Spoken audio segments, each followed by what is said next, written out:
మన రక్షకుడైన యేసుక్రీస్తు నామములో అందరికీ వందనాలండి.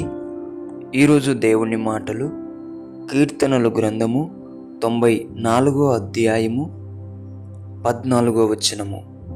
యెహోవా తన ప్రజలను ఎడబాయువాడు కాడు, తన స్వాస్థ్యమును విడనాడువాడు కాడు.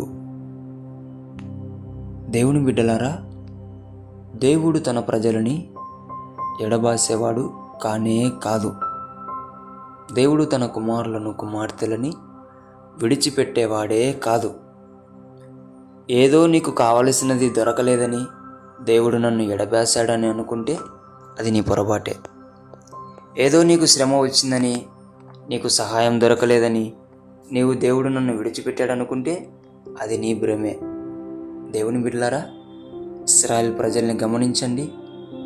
వారికి ఆకలైనప్పుడు అన్నం దొరకకపోయినప్పటికీ కూడా వారు మళ్ళీ ఏమైపోయినారు? ఖచ్చితంగా ఆకలి తీర్చుకోగలిగారు.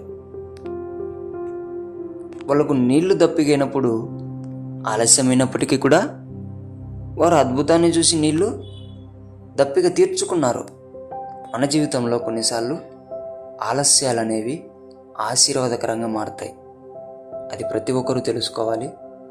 దేవుణ్ణి ఎవరు కూడా తప్పుగా తక్కువ వంచిన కూడా వేయకూడదు.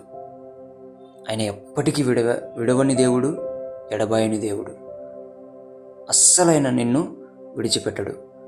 దిగులు పడకు, భయపడకు. శ్రమ నీకు ఆశీర్వాదకంగా తయారు చేయడానికి ఆయన ఆలస్యం చేస్తున్నాడని గుర్తుపెట్టుకో. దేవుడి దీవెనలు పొందుకో.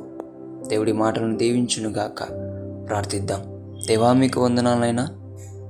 ఎవరైతే నీ బిడ్డలు విడిచిపెట్టావని, ఎడబాసావని అనుకుంటూ జీవిస్తూ ఉంటున్నారో వారందరితో మాట్లాడి వారిని బలపరిచి, వారికి దూరమైన నీ సహాయాన్ని ఆశీర్వాదకరంగా నీవు పంపించమని, వారి శ్రమను వారికి ఆశీర్వాదకరంగా చేయమని యేసు నామములో ప్రార్థిస్తున్నాం తండ్రి.